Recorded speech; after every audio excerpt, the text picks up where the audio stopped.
Gasia, Malagasia, navozana kaza ambony toe-tsainy. Tapia, moto mitapia, fody fety ny andro rano antsakainy.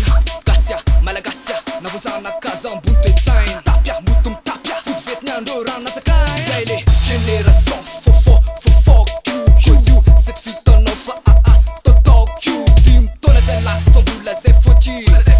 Allô zay afaka amreo MC PD et Twanty. Tsy ambany tany tsony zay zao, tsy afenina fa fantatrao hoe avo lenta legaly tosa ôno sizenao. Ndafy gasy miadizama, tsy de ilatsika visa. Vitanay zay vitany afary zay tsy anambakany da isa manana lokony, isa manana mokony. Tsy haiko hoe iza ny tompony bitch, zava za vôlo mivodiny. Koko lalako mbana zay taraiky veloma de mampamangy. Fiandohana sy afiafarana big bang. Zenenao de zenena, mazava ho azy tsy spetiny cause. Zenenao de zenena, mazava ho azy tsy spetiny cause. Zenenao de zenena, parpoclastica overdose. Zenenao de zenena, parpoclastica overdose. Zenenao de zenena, mazava ho azy tsy spetiny cause. Zenenao de zenena, parpoclastica overdose. Zenenao, zenenao, Again and again, go to kill and esconder. Mec, ça va shut up et moi je me sens là comme un piège.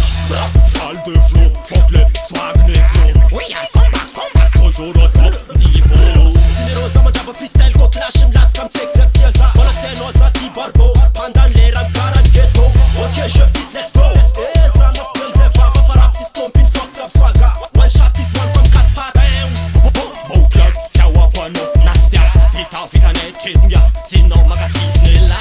E nós amamos tapi, soltas assim sangue. E nós assim spifa, potema va matapi. Fomba fisaina koa fa mihitsy rehefa tsy mitsitsy. Tenena de aizananiza, antsoky le mamaliza. Zenenao de zenena, mazava ho azy tsy spetiny cause. Zenenao de zenena, mazava ho azy tsy spetiny cause. Zenenao de zenena, parpoclastica overdose. Zenenao de zenena, parpoclastica overdose. Zenenao de zenena, mazava ho azy tsy spetiny cause. Zenenao de zenena, parpoclastica overdose. Zenenao, zenenao, zenenao, zenenao, zenenao.